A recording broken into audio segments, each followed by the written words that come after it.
Hello everyone, my name is Gunair Singh Parthaj and आपका PK पार्थाज academy में स्वागत है। तो आज हम बात करेंगे कि यूक्लिड डिवीजन एल्गोरिथम एस जे क्या होता है, इससे हम एचसीएफ कैसे फाइंड कर सकते हैं। तो सबसे पहले हमको डिवीजन की प्रॉपर्टी का पता होना चाहिए कि डिवीजन की प्रॉपर्टी क्या होती है। तो डिवीजन को हम कैसे लिखते हैं, जो हमारे पास बीच में होता है वो हमारे पास डिविडेंड होता है, वह हमारे पास डिविडेंड होता है, और जिससे हम डिवाइड करते हैं वो हमारे पास डिवाइजर होता है, और जो हमारे पास आंसर आता है वो होता है क्वोशिएंट, वो जो नीचे बचता है उसे कहते हैं रिमाइंडर।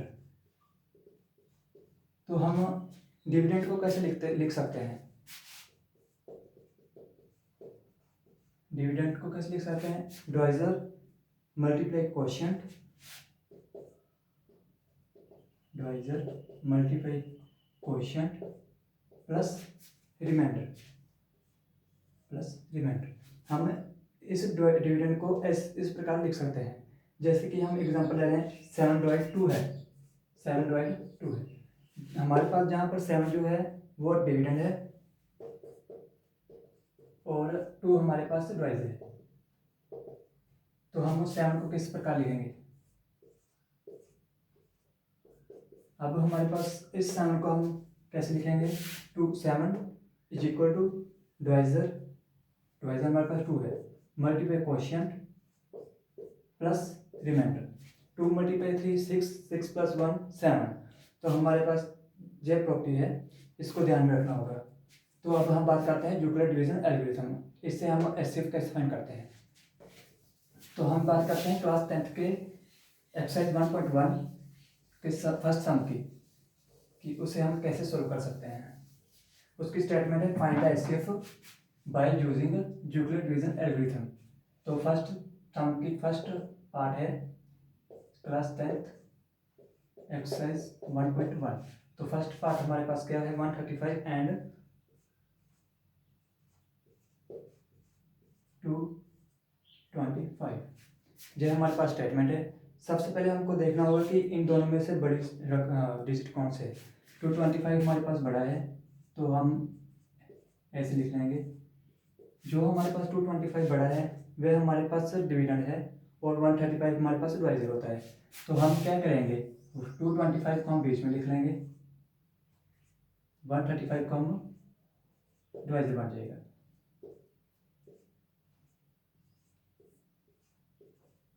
तो जहाँ पर अब 90 हमारे पास रिमाइंडर बचा है, तो हम इस 225 को किस प्रकार लिख सकते हैं, इस फॉर्म में हमने लिखना है। 225 को हम कैसे लिखेंगे, 225 is equal to 135 multiply 1 plus remainder plus 90।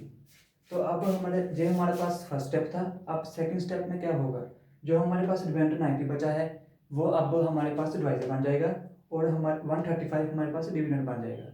तो ये 135 हमारे पास यहाँ पर आ जाएगा, 135 यहाँ पर आ जाएगा।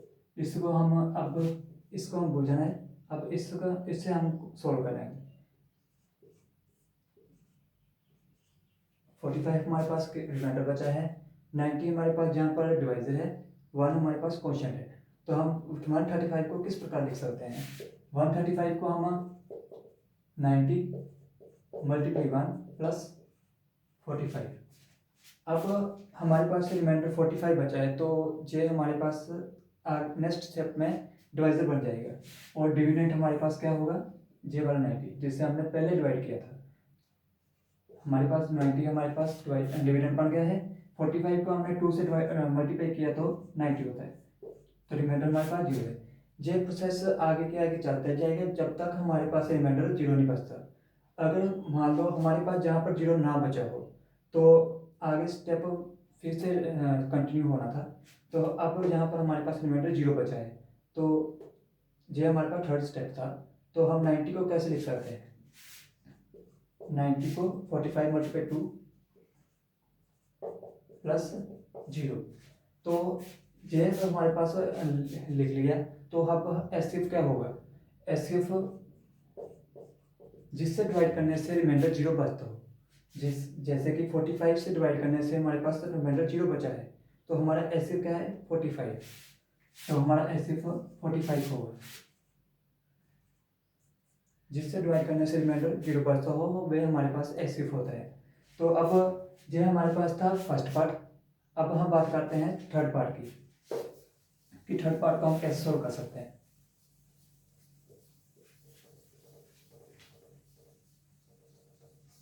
थर्ड पार्ट की हमारे पास स्टेटमेंट है 867 एंड 255। अब 255 छोटा है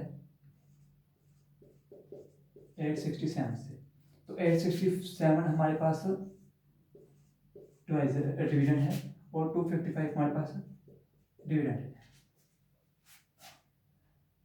डिवाइजर है। 255 को हमने 3 से मल्टीप्लाई किया तो 765 होता है।